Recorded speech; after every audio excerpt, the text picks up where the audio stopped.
안녕하세요. 저는 인천에서 인테리어 일을 하면서 지내고 있는 30대 여성입니다.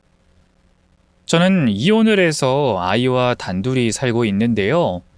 혼자서 아이를 키우고 일을 하면서 사는 게 힘들지 않다고 말할 순 없지만, 그래도 매일 하루를 열심히 살고 어제보다 나은 삶을 살고 있다는데 만족하고 뿌듯해하고 있습니다. 특히 저와 이혼한 전 남편에게 있었던 일을 보면서 열심히 땀 흘리고 아이에게 떳떳한 삶을 사는 제 삶을 자랑스러워 하면서 살고 있었어요.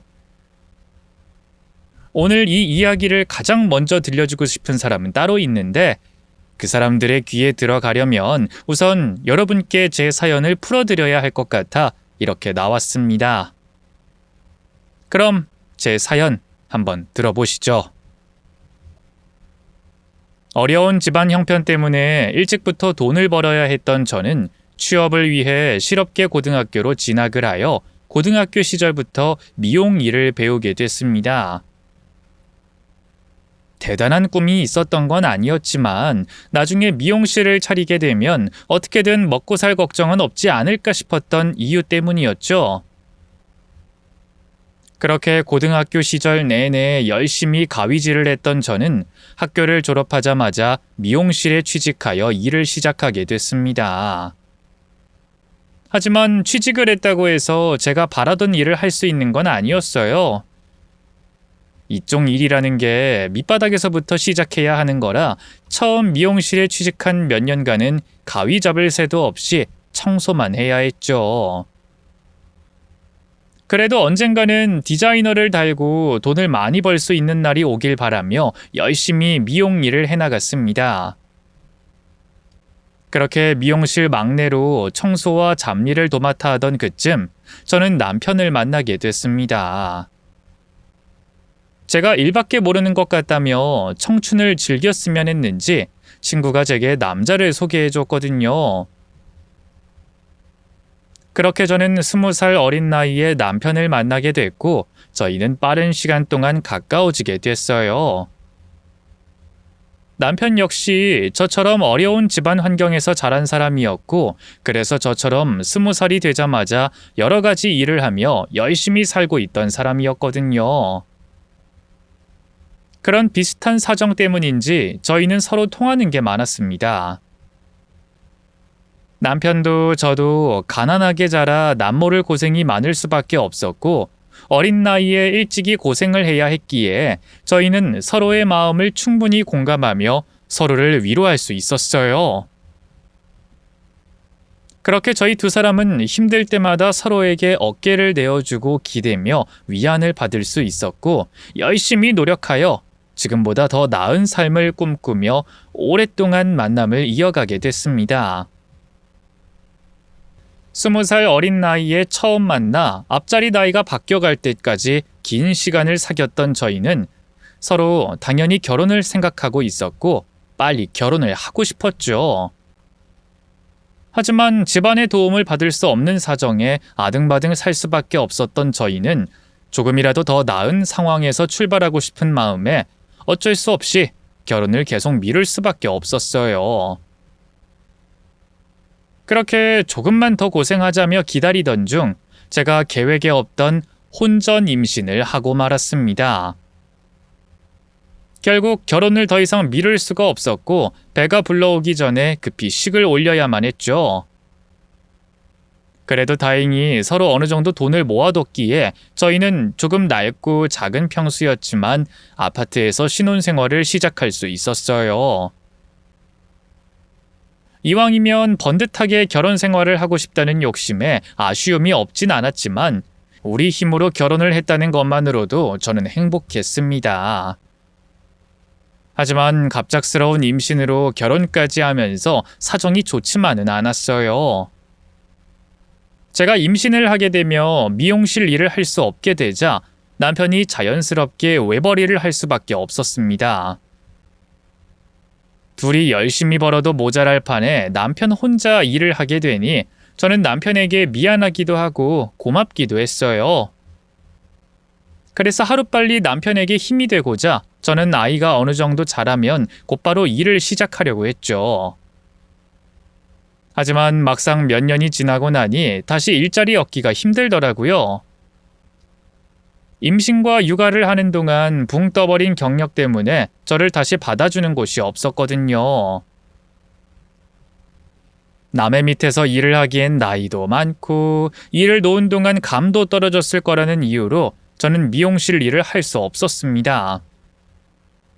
그렇다고 마냥 남편에게만 고생을 전가할 수는 없었던 저는 어쩔 수 없이 그동안 하던 미용일 대신에 다른 부업을 시작하게 됐어요. 여전히 육아와 살림을 도맡아 하면서 생활비라도 조금씩 벌게 됐던 거죠. 저희는 그렇게 어떻게든 열심히 살아보려 노력했지만 세상이 늘 저희의 편은 아니었습니다. 그 전까지는 그래도 휴대폰 매장을 운영하는 남편의 일이 잘 되는 편이라 별 걱정이 없었는데 언젠가부터 그 일마저 쉽지 않아지더라고요. 경기가 어려워질수록 사람들은 지갑을 닫았고 근처에 경쟁업체들이 우후죽순 생기면서 남편의 벌이는 반토막이 나기 시작했습니다. 그러니 남편도 걱정이 많았을 거예요. 저 역시도 어떻게든 도움이 되고 싶어 잠도 안 자고 부업을 해야 했으니까요. 그러자 남편은 마음이 조급해졌는지 점점 이상한 곳에 눈을 돌리기 시작했습니다. 열심히 일하던 사람이 언젠가부터 투자나 투기에 관심을 가지기 시작하더라고요. 그렇게 남편은 지인의 권유로 저 몰래 투자를 하고 있었습니다. 하지만 남편은 투자에 대한 감각이 있거나 지식이 있는 사람이 아니었어요. 뭘 제대로 공부하지도 않았으면서 어떻게 투자를 한다고 그러는 건지 잘 알지도 못하고 남의 말에 휩쓸려 했던 투자가 잘 될 리가 없었죠. 결국 남편은 투자한 돈을 다 날렸지만 거기서 멈추지 않았습니다. 그걸 만회하겠다며 또 빚을 내어 투자했다가 그 투자마저 사기를 당해 돈을 다 잃고 빚까지 지게 됐던 거죠. 하지만 남편은 그렇게 될 때까지 제게 한마디도 하지 않았습니다. 돈을 투자했다는 사실도 빚을 졌다는 것도 제게 비밀로 하고 혼자서 일을 벌였던 거였어요. 그러다 어느 날 갑자기 이사를 가야 한다는 일방적인 통보로 빚 얘기를 꺼내더라고요. 여보, 우리 이사 가야 하니까 내일부터 짐 좀 싸. 그게 무슨 소리야? 이사를 가야 한다니? 우리가 이사를 왜 가? 이사 가야 한다니까. 우리 이 집 비워줘야 해. 뭐? 집을 비워주다니? 우리 집을 왜 비워주는데? 당신 설마 나 몰래 사고 쳤어? 그게 그렇게 됐어. 내가 이 집 담보로 대출을 받았는데 빚을 못 갚게 됐어.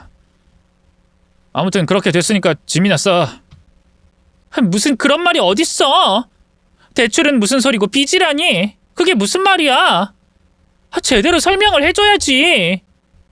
아니, 내가 지인 소개를 투자를 좀 했는데 그게 잘못되는 바람에 한 푼도 못 건진 거야. 결국 큰 돈 날리고 있던 돈 다 털렸는데 그렇다고 가만히 있을 수 있어? 어떻게라도 만회해 보려고 대출 받아서 재투자를 했어. 이번엔 진짜 확실한 정보라고 했어. 근데 아니었던 거야. 그 자식이 처음부터 날 속인 거라고. 아무튼 그래서 빚 못 갚아서 이 집 팔고 나가야 해. 당장 이사 가야 하니까 당신 얼른 짐 싸. 전 재산을 날리고 나서야 제게 빚 얘기를 꺼내는 남편의 행동에 어이가 없고 황당했습니다. 그게 다 무슨 소리냐 화를 내고 싶었지만 당장 급하게 이사를 가야 한다는 말에 화를 낼 겨를도 없이 부랴부랴 이삿짐을 쌀 수밖에 없었어요. 그렇게 저희는 아파트 자가에서 반지하 월세방으로 이사를 가게 됐습니다. 쓰던 가구 가전을 전부 처분하고 짐을 줄이고 또 줄였는데도 몇 안 되는 짐들이 그 좁은 월세방에 꽉 들어차더라고요. 그래서 제대로 짐을 풀지도 못하고 이삿짐들 사이에서 어렵게 잠을 청하는데 그제야 뒤늦은 울분이 치밀어 올랐습니다. 내가 지금 꿈을 꾸고 있는 건지 어떻게 이런 일이 있을 수 있나 싶더라고요. 평생 피땀 흘려 노력해서 번 돈으로 샀던 집이 날아갔다는 사실에 가슴이 답답했고 그런 일을 제게 상의도 없이 벌인 남편에게 원망이 들었습니다. 하지만 저는 남편을 용서할 수밖에 없었어요. 물론 처음에는 너무 화가 나서 남편을 쳐다보고 싶지도 않았지만 다시 생각해보면 남편도 얼마나 마음고생이 심했을까 싶더라고요.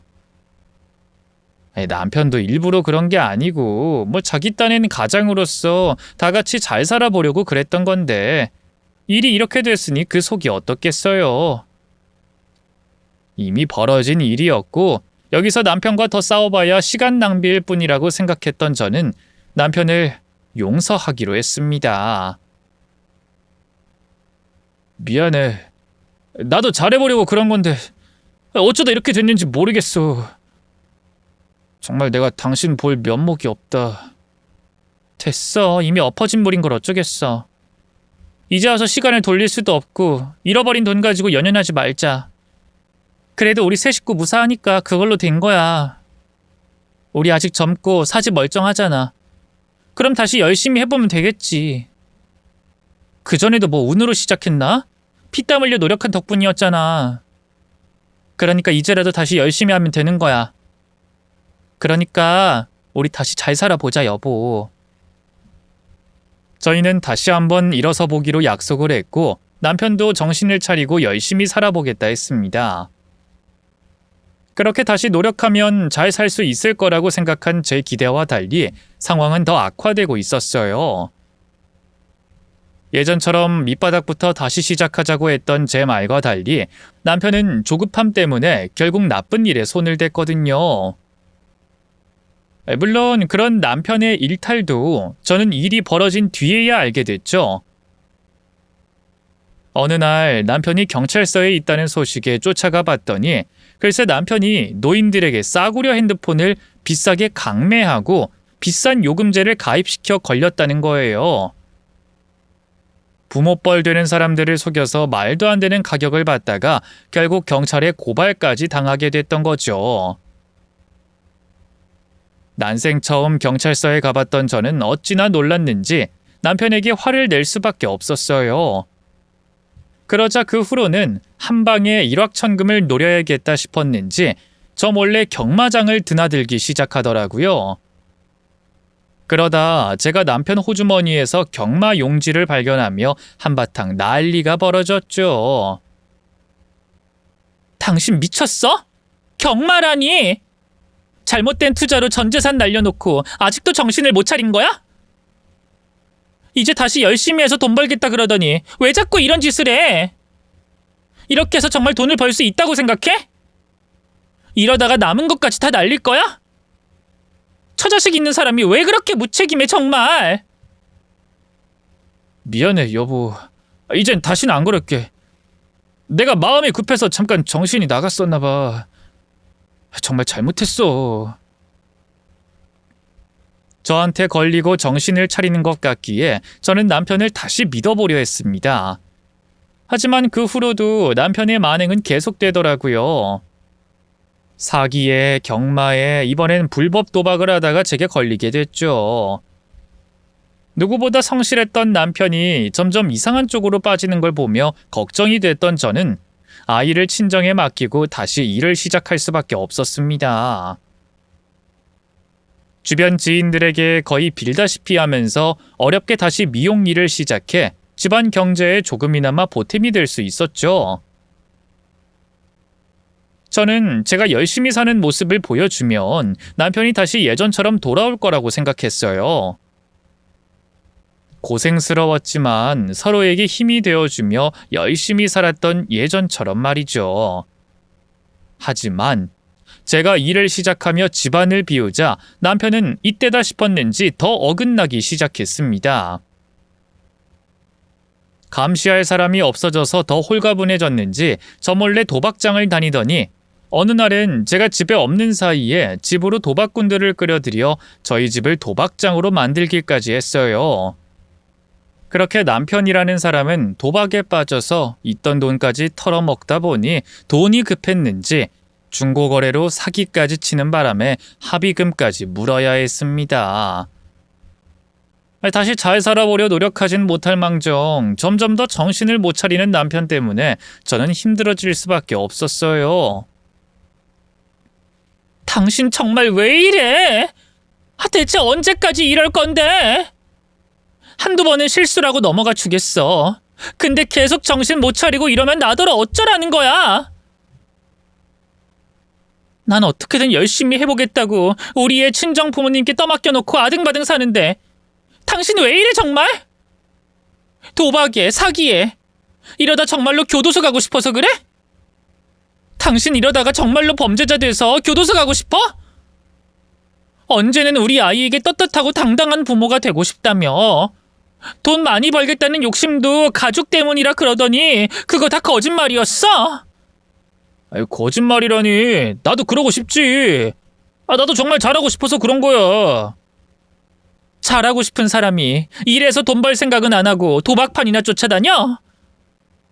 당신은 정말로 도박해서 돈을 벌 수 있다고 생각하는 거야?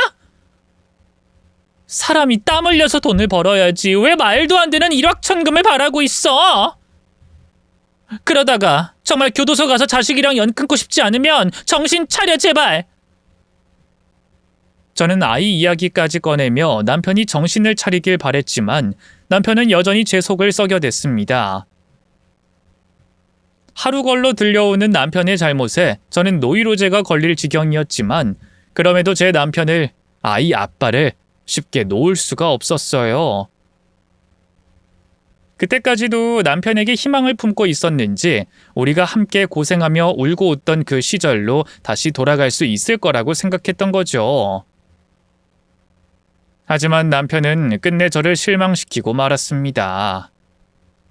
언제는 가족 핑계를 대면서 돈돈거리던 인간이 그 와중에 바람까지 피웠더라고요. 자기 잘못으로 평생 번 돈 다 날려먹고 아내는 어린 자식 떼어두고 남의 밑에서 자존심까지 다 내려놓고 일하게 만들더니 결국 자긴 제 뒤에서 다른 여자와 놀아나고 있었네요. 그제서야 저는 남편이 다시 갱생되지 않는 쓰레기라는 것을 인정할 수밖에 없었습니다. 원래 이런 사람이었던 건지 모진 세상 때문에 그렇게 변해버린 건진 모르겠지만 저는 남편을 두 번 다시 용서할 수 없었어요. 남편이 바람까지 피우며 치가 떨렸던 저는 결국 남편과 이혼하게 됐습니다. 아이의 양육권은 당연히 제가 데려왔고 이혼 후 저는 혼자 아이를 키우며 홀로서기를 해야 했어요. 그러다 보니 저는 이전처럼 지인의 가게를 도와주며 버는 돈으로는 아이를 키우는 게 힘들겠다고 판단이 되어 다른 일을 알아보기로 했습니다. 이제 와서 다른 일을 할 수 있을까 싶었지만 먹고 살려면 뭔들 못할까 싶더라고요. 그렇게 다른 일을 알아보던 저는 인테리어 업을 하던 형부에게 일을 배우게 됐습니다. 몸은 힘들지만 노력한 만큼 돈벌이는 괜찮다는 얘기에 한번 해보겠다며 일에 뛰어들게 됐죠. 그렇게 저는 현장을 다니며 흙먼지를 마시며 열심히 인테리어 일을 배우며 지냈습니다. 이전까지 제가 하던 일과는 전혀 다른 일이었고 가족인 형부에게 도움을 받아 하는 일이었기 때문에 항상 집중에 집중을 하면서 일을 배웠고 더 잘하고 실수를 줄이고 싶은 마음에 퇴근을 해서도 틈틈이 공부를 했어요. 그러다 보니 하루가 일주일이 또 한 달이 쏜살같이 흘러갔습니다. 덕분에 이혼 이후 남편에게 배신당한 아픔을 느낄 새도 없었어요. 저에겐 제 인생도 새롭게 개척해 나가고 이혼의 아픔도 잊을 수 있어 일석이조의 효과가 있었죠. 그렇게 일을 배우고 하루하루를 열심히 살며 형부 밑에서 일한 지도 벌써 2년이 돼가고 있었습니다. 그러다 절대 마주치고 싶지 않았던 사람들과 다시 마주치게 됐어요. 전 남편과 상간녀였죠. 당연히 만나려고 작정하고 만난 건 아니었습니다.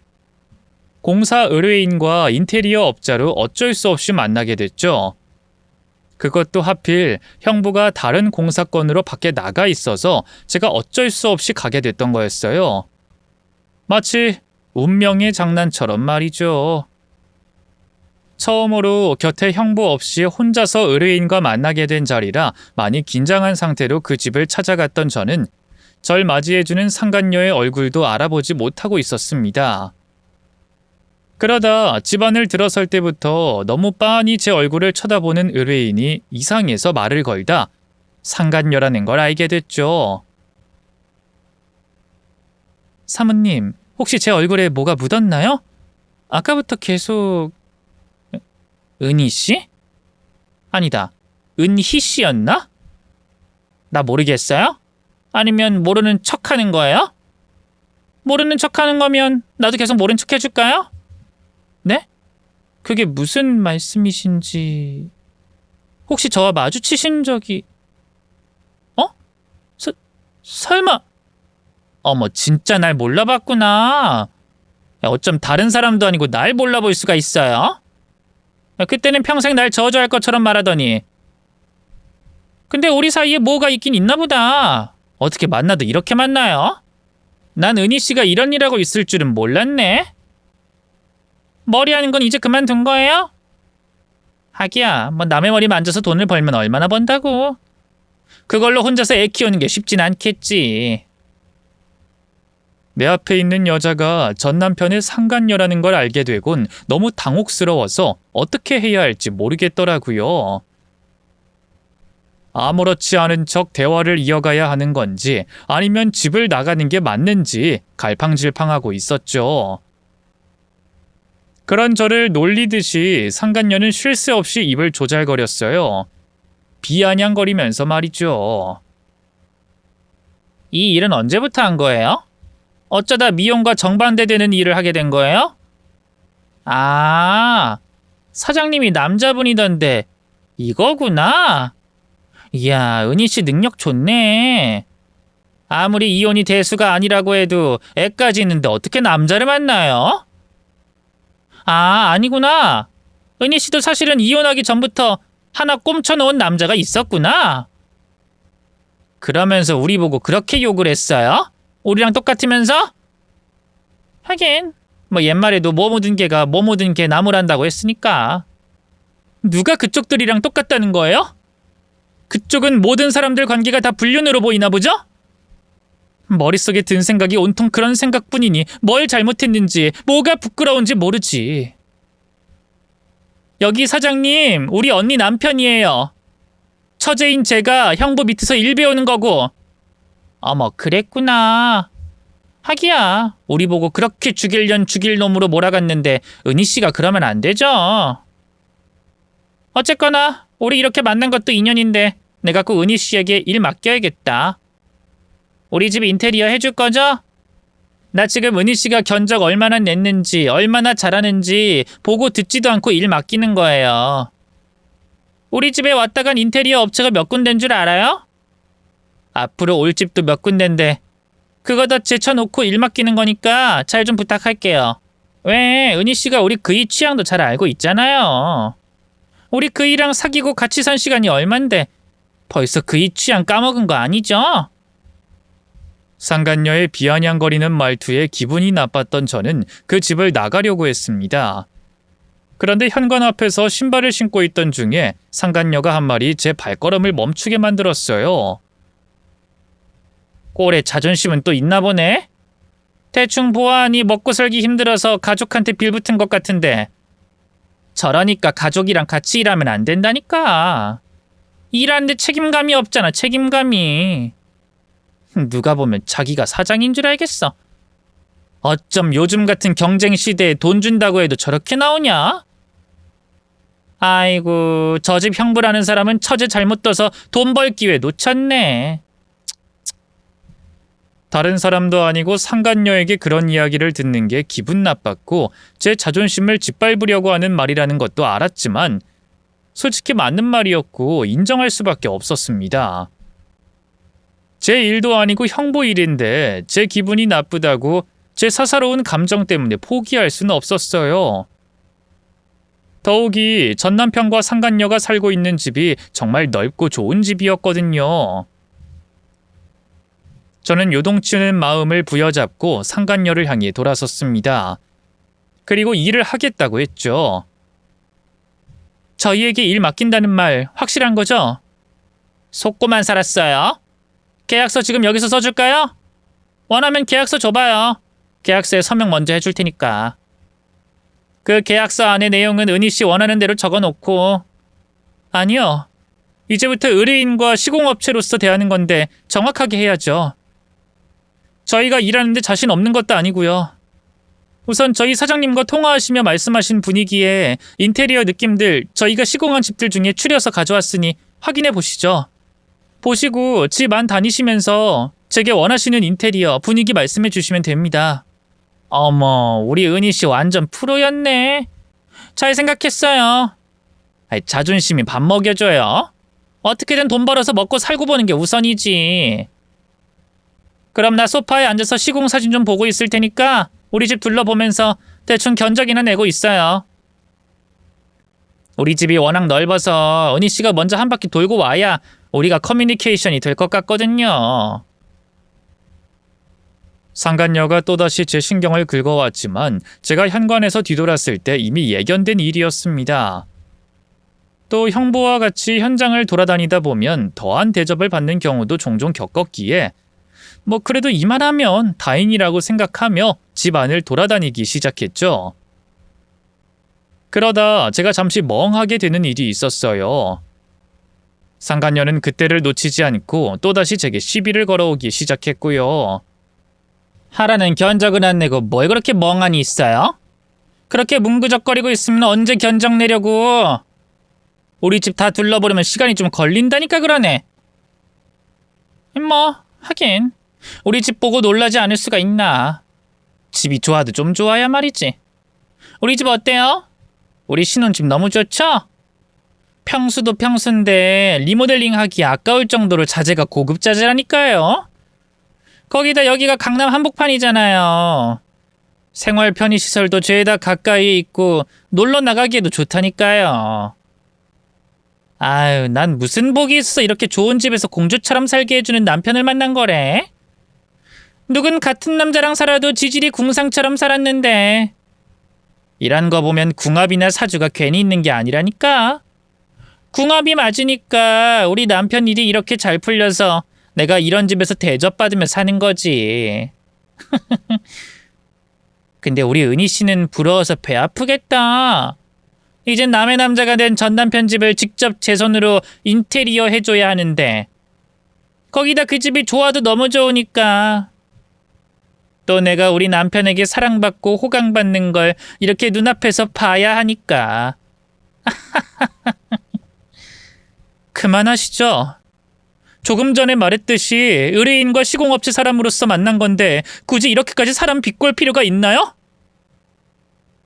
그리고 이 집이 좋긴 한데 부러워서 멍하니 있던 거 아니에요. 그냥 좀 생각할 게 있어서 멈춰 있었던 거지. 그럼 지금부터 집안을 같이 둘러보시면서 원하시는 인테리어와 느낌들 말씀해 주시죠. 그럼 제가 비슷한 이미지의 사진들 보여드리면서 다시 말씀드릴게요. 아이 진짜. 내가 조금 전에 프로라고 했다고 진짜 자기가 프로인 줄 아는가 보네.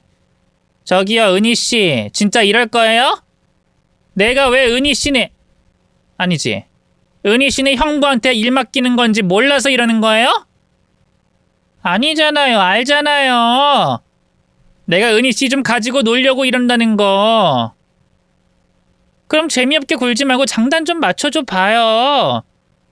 괜히 멋도 없는 자존심 세우고 있지 말고. 방금 전에도 다 뽀록 났잖아요. 멋도 없는 자존심 돈 몇 푼에 접어야 한다는 거. 그걸 겪었으면서 또 이렇게 나오네. 아 진짜. 자 이거 업자니까 보면 한눈에 뭔지 알겠죠? 은희씨가 오기 전에 온 업체들 견적 비용인데 거기 적힌 금액의 1.5배 아니다 2배 2배로 은희씨 형부네랑 계약할 테니까 내 비위 좀 맞춥시다. 내가 은희씨 좀 가지고 놀자고. 내가 궁금해서 그러는데 도대체 나한테 왜 이러는 거예요? 어쩌다 보니 가불관계로 만나긴 했는데 상식적으로 생각하면 내가 그쪽을 못 잡아먹어서 안달이어야 하지 않나? 개망나니 같은 남편이라고 하지만 남편 빼앗긴 여자가 빼앗은 년한테 이갈아야 하는 거 아니에요? 근데 왜 반대로 나오는 거지? 뭘 잘했다고? 뭐가 떳떳하다고? 뭐? 인연이 내가 대접해줬더니 고객에게 어디서 엉을 까? 야, 너네 형부가 고객에게 이렇게 하라고 가르치든? 네 형부가 너 고객한테 이따위로 응대하는 거 알고 있냐고? 그리고 너 돈 안 벌고 싶어? 너 때문에 네 형부가 이 집 공사하는 거 놓치면 손해가 얼만지 알아? 내가 지금 네 형부한테 전화해서 지랄 한번 해줘? 네 형부가 내 앞에서 무릎 꿇게 해봐? 야! 어디서 씨도 안 먹히는 협박을 하고 있어? 해봐. 해보라고. 나나 우리 형부나 너한테 죄 지었어? 우리 회사랑 계약이라도 했니? 근데 우리가 무릎을 꿇긴 왜 꿇어? 너 돈 좀 생겼다고 대단한 갑이라도 된 것처럼 생각하나 본데 그런 거 아니야. 그리고 지금 네가 하는 행동, 생각 못 배워 처먹은 졸부들이나 하는 짓이야. 알아? 그건 그렇고 너 도대체 왜 나한테 이러는 거냐고. 서로 보고 싶지 않은 사이 실수로 마주쳤으면 빨리 헤어지면 될 것을 왜 사람을 잡고서 괴롭히려는 건데? 왜 그러는 건데? 그냥 괴롭히고 싶으니까. 내 남편이 너 같은 년이랑 지난 10몇 년을 붙어서 살았다고 하니까 그게 꼴 보기 싫어서 괴롭히고 싶어. 그리고 내가 괴롭힐 수 있는 입장이잖아. 고객과 업자라는 관계도 그렇고 거지같이 사는 애딸린 이혼녀와 그런 이혼녀에게서 남편 빼앗아 아주 잘 살고 있는 나와 너의 관계도 그렇고. 그러게 이런 꼴 당하기 싫었으면 아까 문 열고 나가지 그랬어. 이런 일 당할 거라는 거 알고도 남은 거 아니야? 돈 벌어야 하니까? 근데 왜 갑자기 발끈하고 난리야, 이 거지 같은 년이? 야, 너 괜히 내 성질 건드리지 말고 내가 괴롭히면 가만히 당하고 있어. 돈 준다고 했잖아, 돈! 그럼 좀 가만히 있으라고! 그걸 타당한 대답이랍시고 하는 건지 어이가 없더라고요. 하긴 뭐 애초에 유부남과 바람난 걸 부끄러워하지 않는 년에게 무슨 상식이 있고 무슨 말이 통하겠어요. 저는 더 이상 상간녀와 대화할 가치를 느끼지 못했습니다. 그래서 그 집에서 나가려고 했죠. 그 돈 너 가져. 너 많이 가져서 너희들이 부끄러운 줄도 모르고 행복하게 살아. 근데 내가 분명히 말해둔다. 너 오늘 나 만난 거 후회하게 만들어줄 거야. 내 앞에서 싹싹 빌긴커녕 지랄 발광한 거 후회하게 만들 거라고. 그러니까 기대해라. 알겠어? 뭐? 야, 니까짓 게 뭔데 날 후회하게 만들겠다 말겠다고 말해? 니가 뭐라도 돼? 니가 뭔데? 남편 빼앗기고 가족한테 빌부터 사는 주제에 니가 뭘 어쩌겠다고? 이게 정말 너 내 손에 죽어봐야 네 주제를 알겠지? 그렇지? 이게 아! 야, 이거 안 나? 너야말로 내 손에 죽어볼래? 어디 끝까지 가볼까?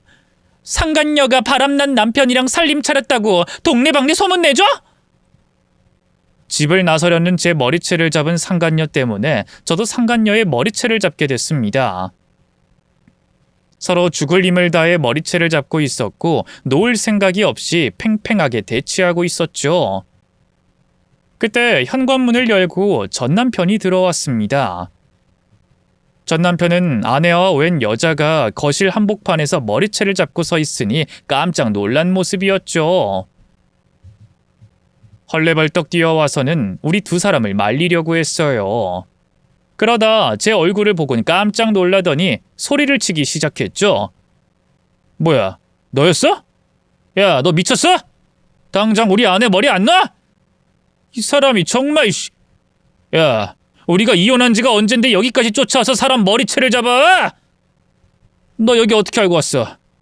너 계속 우리 지켜보고 있던 거야? 너 스토커야? 뭐? 스토커? 야, 내가 미쳤어? 쫓아다닐 사람이 없어서 너 같은 인간 쓰레기를 쫓아다니게? 일하러 왔다, 일! 그런데 네 마누라가 날 안 놔줘서 이러고 있었다. 머리채도 네 마누라가 먼저 잡아서 잡고 있었고. 뭐라는 거야, 이 여자가. 자기야, 괜찮아? 어디 다친 데 없어? 저 미친년이 우리 집 와서 뭔 짓을 하든 혹시 협박이라도 했어? 난 괜찮아. 그리고 전현 말이 맞아. 전현 우리 집에 일하러 왔어. 일? 제가 뭘 하는데? 뭐 가사 도우미라도 고용하려고? 아니, 전현 인테리어 업체에서 일하고 있대. 자기 형부 밑에서 일한다란 뭘 하나? 그래서 내가 웃돈 주고 계약해주겠다고 하고 좀 가지고 놀라니까 꼴에 성깔 부리잖아. 그전에도 성깔 부리다 돈 앞에 자존심 한번 구겨놓고도 정신을 못 차리는 거야. 그래서 본때 좀 보여주려고 했지. 인테리어? 형님이 인테리어 했었지? 야, 그러면 일이나 하고 조용히 가면 될 것을 왜 남의 부인 머리채를 잡고 있어? 넌 네 마누라 하는 얘기도 못 들었냐? 전현이 나한테 본때 보여주려고 했다잖아. 그럼 내가 당하고 있어? 웃돈 주고 계약했다며? 그럼 잠자코 당하고 있어야지. 너도 이 사람이 웃돈 주는 게 무슨 의미인지 알고 있을 거 아니야. 진짜 둘 다 돌겠다. 미친놈 미친년이 아주 잘 만났네. 야, 계약 아직 안 했거든? 그리고 공사비로 10억, 아니 100억을 준다고 해도 너희 집은 안 해. 우린 사람 사는 집 인테리어 하는 곳이지 쓰레기장 인테리어 하는 곳이 아니거든. 네가 맞을 짓을 버는구나. 그래서 우리 아내가 너 본때를 보여준다고 했구나. 야, 너 형님 밑으로 들어간 거 보면 네 사정 헛소리 집어치우고. 나 여기서 너희 같은 쓰레기랑 더 할 말 없어. 하고 싶지도 않고. 그러니까 나 붙잡지 말고 인테리어도 다른 곳에 맡겨. 우리한테 연락하지 말고. 그런데 인테리어 할 정신은 있을까 모르겠다. 내가 너희 두 사람 땅을 치고 후회하게 만들 거거든. 그러니까 두고 보자. 무슨 일이 벌어지는지. 뭐? 땅을 치고 후회해? 그거 네가 느끼는 감정은 아니고? 야, 너 내가 이렇게 잘 살게 될 줄 몰랐지? 그걸 직접 눈으로 보니까 땅을 칠 정도로 후회되지? 그러게 왜 나한테 맨날 뭐라고 했냐. 나 가만뒀으면 지금쯤 너도 내 옆에서 떵떵거리면서 잘 살았을 텐데. 그래. 그럼 너나 떵떵거리면서 잘 살고 있어. 곧 어떻게 되나 보자고. 또 그 말이냐? 너 할 말이 그 말밖에 없어? 야, 네가 계속 후회할 거라고 말하니까 무슨 일이 벌어질지 너무 궁금하다. 그러니까 지금 좀 보여줘. 도대체 뭔 일인데? 네가 뭘 할 수 있는데? 오빠, 전현 아까 나한테도 저 말 그대로 했다? 어이없지 않아? 지가 뭘 할 수 있다고. 돈이 있어, 능력이 있어, 백이 있어? 뭐 하나도 없는 년이 뭘 계속 후회하게 만들겠대. 지 앞가림이나 잘할 것이지. 야, 너 네 앞가림이나 똑바로 해. 그리고 너야말로 후회하지 말고. 너 당장 네 형부한테 가서 뭐라고 말할 거니? 멍청한 게 어떻게 자기 앞도 못 보면서 걱정 없는 우리 보고 후회할 거란 소리래? 멍청한 년. 제가 말하는 의미심장한 말에도 불구하고 전 남편과 상간녀는 제가 현관문을 나설 때까지 비웃기 바빴습니다. 그러거나 말거나 전 상관없었어요. 후회하게 만들겠다는 제 말에 자신이 있었거든요. 그리고 그 일이 있고 정확히 한 달 반 뒤 제가 호언장담을 한 것처럼 두 사람에게 땅을 치고 후회할 만큼의 일이 벌어졌습니다. 아니, 제가 직접 목격한 바로는 발버둥을 치며 후회하고 있었죠. 이게 어떻게 된 일인가 하면은 제가 전 남편을 경찰에 신고했기 때문이었어요.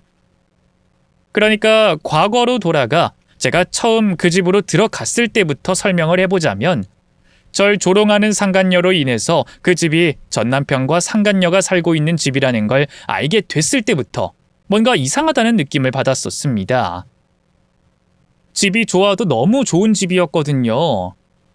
그 집은 남편이 저와 헤어지고 정신을 차려 아무리 열심히 살았다고 해도 살 수 있는 집이 아니었습니다. 거기다 저와 이혼하기 몇 해 전부터 이미 예전의 남편은 온데간데 없이 사라지고 피땀 흘려 착실히 돈을 벌기보다는 한탕주의로 살고 있었기 때문에 열심히 살았을 일도 없다고 생각했어요. 또 만에 하나의 확률로 남편이 로또가 됐다고 해도 매매할 수 있는 금액의 집이 아니었습니다. 상간녀 역시도 남자 꼬시는 재주를 빼고는 다른 능력 없는 여자였기에 저로서는 두 사람이 이런 집에 살고 있다는 게 조금도 이해되지 않았죠. 그런데 제가 이해되지 않는다고 어떻게 하겠어요? 이미 두 사람이 그 집에 살고 있고 인테리어까지 맡긴 걸 보면 자기 집이 맞는 듯한데 말이죠. 그래서 딴 생각을 접고 현관에서 돌아설 때 가졌던 다짐처럼 제 일에 집중하기로 했습니다. 방을 돌아다니며 각 방의 평수와 대략적인 견적을 내고 있었죠. 그러다 들어가게 된 곳이 남편의 컴퓨터 방으로 보이는 곳이었어요. 저와 이혼하기 직전에도 가상화폐를 채굴하겠다며 게임을 원활하게 돌아가기 위해선 이 정도 투자를 해야 한다며 형편도 어려운 상황에 컴퓨터를 두세 대씩 사서 큰돈을 쓰던 남편이었는데 그 좋은 집에 살고 있으니 아예 컴퓨터로 도배된 방을 만들었더라고요. 그 방을 보게 되니 과거 남편 때문에 마음고생하고 몸고생한 기억이 떠올라 속에서 화가 치밀어 올라왔지만 이번에도 그 화를 억누르며 방 견적을 내는데 집중했죠. 큰 방도 아니고 따로 창이 나와 있는 것도 아니라 평수만 확인해서 방을 나가려고 했는데 그 방에 켜져 있던 화면 모니터에 제 눈이 가며 발걸음을 멈추게 됐습니다. 거기서 남편이 이 집을 살 수 있었던 힌트를 본 것 같았거든요. 여러 대의 컴퓨터 화면엔 온라인 불법 도박 사이트와 사설 토토 사이트가 띄어져 있었습니다. 저와 이혼하기 전에도 경마장에 다니고 도박장을 다니다 도박장을 집에 차렸을 만큼 정신을 못 차렸던 남편이었는데 여전히 남편은 도박에 손을 떼지 못하고 정신을 못 차린 것 같았어요. 그래도 황소 뒷걸음치다 쥐잡는다는 말처럼 그 정신 못 차린 도박질로 큰돈을 벌었다고 생각했죠. 여러 대의 컴퓨터가 버젓이 켜져 있는 걸 보면 상간녀도 남편의 도박에 대해서 모르는 건 아닌 것 같은데 그런 돈으로 벌어 떵떵거리고 사는 게 부끄럽지도 않은 모양이었습니다. 하기야 뭐 그 나물에 그 밥이라고 똑같은 것들이니까 불륜을 하다 결혼까지 했겠죠. 참 옳게도 돈 번다 싶으면서도 제가 상관할 바인가 싶어 이제 그만 방을 나가려고 했는데 마지막으로 본 화면이 좀 이상하다는 걸 깨달았습니다. 화면에 띄어져 있는 불법 도박과 사설 토토 사이트들이 직접 참가하는 게 아니라 관리? 관장? 뭐 하여튼 다른 사람들의 베팅이나 플레이를 볼 수 있더라고요. 또 화면의 한 구석에 띄어져 있는 채팅창에서는 어디에다 광고 넣어야 한다. 현재 주고 있는 베팅 지원금보다 더 지원금을 늘려 쉽게 유입되도록 해야 한다 등등 불법 도박과 사설 토토를 직접 운영하는 사람들의 대화가 올라오고 있었어요. 그제야 저는 남편이 불법 도박과 토토로 돈을 따서 이 집을 산 게 아니라는 걸 알게 됐습니다. 남편이 불법 도박과 토토를 직접 운영하고 있었던 거였죠. 전부터 돈을 벌기 위해서라면 도박과 불법적인 일에 손을 대던 전 남편이었으니 그 불법적인 일을 운영한다고 이상할 건 없었습니다. 거기다 합법적인 도박이든 불법적인 도박이든 도박으로 딴 돈으로 그 비싼 집을 사는 게 쉬운 일이겠어요? 그러다 보니 제게 확신이 들었어요. 전 남편이 불법 도박과 사설 토토를 운영하고 있다. 운영자는 아니어도 이쪽 일과 관련된 운영진이거나 조직원이라는 걸 말이죠. 저는 방 바깥쪽을 살피면서 휴대폰으로 컴퓨터 화면들을 촬영하기 시작했습니다. 그러면서 다른 증거는 없는지 뒤적거리기 시작했죠. 그 결과 컴퓨터 책상 서랍에서 수십 개의 통장이 나왔어요. 통장이 몇 개인지 일일이 세어볼 시간이 없어서 정확한 숫자는 모르겠지만 수십 개의 통장이었고 그 통장들의 명의는 전부 다 달랐습니다. 전 남편의 이름이 적힌 통장은 하나도 없었죠. 대포 통장이라고 생각됐고 전 남편이 불법적인 일을 한다는데 점점 더 강한 확신이 들었어요. 그러다 컴퓨터 한 화면에 나와 있는 채팅창에 남편을 사장님이라고 지칭하는 걸 보며 더 알아볼 것도 없다고 생각하고 방을 나왔습니다. 전 남편이 불법 도박과 토토를 운영한다는 걸 알고 그 증거까지 확보를 했지만 그때까지도 경찰에 신고하겠다는 생각은 못하고 있었습니다. 물론 신고하는 게 옳은 일이긴 한데 생각도 못해본 일이 펼쳐졌던 거라 좀 당황스러웠죠. 그래서 제가 확보한 증거로 어떻게 할지 고민을 하고 있었을 그때 상간녀가 제게 와서는 제 속을 뒤집은 거예요. 제가 어떤 생각을 하고 있고 제 휴대폰에 무엇이 있는지 모른 채 또 자신들에게 어떤 일이 벌어질지 모른 채 말이죠. 그렇게 그 집에서 당한 일로 복수심에 불타올랐던 저는 경찰서로 찾아가 제가 찍은 증거들을 모두 다 보여줬습니다. 제가 내놓은 증거들을 보고 깜짝 놀란 경찰들은 어떻게 된 일인지 제게 물은 뒤에 본격적인 수사에 들어갔죠. 그리고 제 결정적인 제보와 증거 덕분에 전 남편이 운영하는 불법 도박과 사설 토토에 가담한 조직원의 신상을 전부 파악했다고 했어요. 그런데 남편을 포함해 불법 도박과 사설 토토 사이트에 가담하고 있는 조직원들을 잡기 위해선 한 번에 일망타진해야 한다고 그러더라고요. 특히 이 총책이자 운영자인 전 남편을 절대 놓치면 안 되는 상황이라 다시 한 번 더 제 도움이 필요하다고 했습니다. 다른 조직원들을 붙잡는 동안 전 남편과 상간녀가 눈치채지 못하도록 붙잡아두고 문을 순순히 열게 하는 게 제가 경찰에게 부탁받은 일이었죠. 생각에 따라 위험할 수도 있겠지만 저는 그다지 위험하지 않다고 생각하기도 했고 가장 가까이에서 전 남편과 상간녀가 체포되는 모습을 볼 수 있는 기회라 흔쾌히 돕겠다고 했습니다. 체포 작전이 시작되는 날, 전 남편이 집으로 찾아가 문을 두들겼죠. 상간녀는 아무런 의심 없이 문을 열어줬어요. 저번에 나갈 땐 다시는 안 볼 것처럼 말하고 가더니 또 왔네. 왜? 아무리 생각해도 돈이 포기가 안 돼? 아니면 네 형부가 사과하더라도 계약 받아오라고 하든? 진짜 돈이 무섭긴 하다. 아무것도 아닌 네가 날 저 위에서 깔보면서 말하는 것 같네? 자기가 뭐라도 된 것처럼? 네가 모르나 본데 나 네 머리 한참 위에 있는 거 맞아. 그래서 왜 왔는데? 말했잖아, 후회하게 만들어주겠다고. 미친년, 아직도 그 소리야? 그래서 네가 뭘 어떻게 할 건데? 자기야, 무슨 일이야? 누군데 소리를 질러? 어? 야, 너 또 왔냐?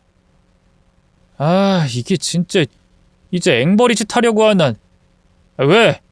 왜 왔는데? 저번에 말했잖아. 내가 너희 후회하게 만들겠다고. 뭐? 알았어. 빨리 뭐라도 해봐. 뭐 어쩌자고. 당신 나랑 헤어지고 돈 되게 많이 번 것 같더라. 이런 집을 신혼집으로 구하고. 저번에 방 둘러보면서 보니까 차키도 비싼 걸로 여러 개 있던데 진짜 많이 벌긴 했나 봐? 야, 너랑 놀고 있을 시간 없어. 부럽다고 할 거면 그냥 꺼져. 전화 왔네. 자기야, 얘 돈 몇 푼 쥐어주고 내쫓아. 계속 귀찮게 굴면 경찰에 신고하고. 아직 경찰에게서 신호가 오지 않았는데 전 남편은 걸려온 전화를 받으려고 했어요.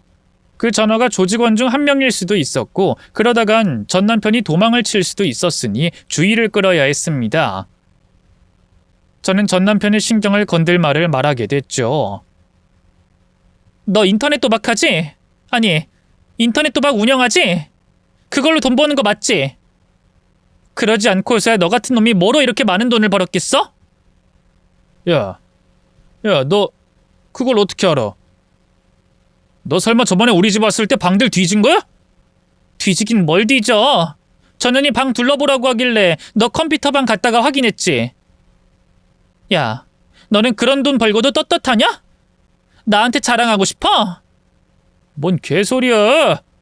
누가 불법 도박을 하고 떳떳하지 못한 돈을 벌어? 야, 헛소리 말고 꺼져. 당장 꺼지라고!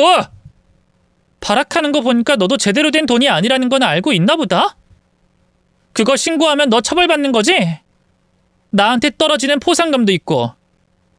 그럼 너랑 전현이 그렇게 자랑하던 이 집은 어떻게 되는 거니? 혹시 압류당하는 거야? 그 많은 차들도? 야! 불법 도박 같은 거 안 한다고! 너 혹시라도 오해해서 이상한 짓 하기만 해봐. 내가 가만 안 둬? 그리고 내가 잘은 모르지만 이런 거 하는 사람들이 잘 잡히는 줄 아냐? 우리나라에 불법 도박 사이트가 몇 개인 줄이나 알아? 거기들 전부 신고 한 번으로 잡힐 거면 다 잡혔지. 무슨... 요즘에 해외로 뜨는 것도 얼마나 쉬운데. 너 안 한다고 하면서 되게 잘한다. 그리고 경찰도 피할 수 있을 것처럼 말하네? 근데 이걸 어떡하냐? 이미 너 잡으러 경찰이 코앞까지 왔는데? 뭐? 너 지금 뭐라고 한 거야? 어? 뭐야? 야, 나오라고! 문 닫게 비켜! 야, 내가 미쳤냐? 너 잡으라고 신고했는데 문을 왜 닫게 놔둬? 내가 분명 말했지. 후회하게 만들어주겠다고. 그땐 날 비웃더니 겁먹은 얼굴하고는. 그렇게 떳떳하지 못한 돈으로 어디서 꼴값을 떨고 있어? 그럼 교도소 잘 가라. 그리고 너도. 너 어쩌냐? 나 괴롭히고 싶어서 미칠 것 같더니 한동안은 그럴 수 없겠다? 아니, 그럴 정신도 없겠다?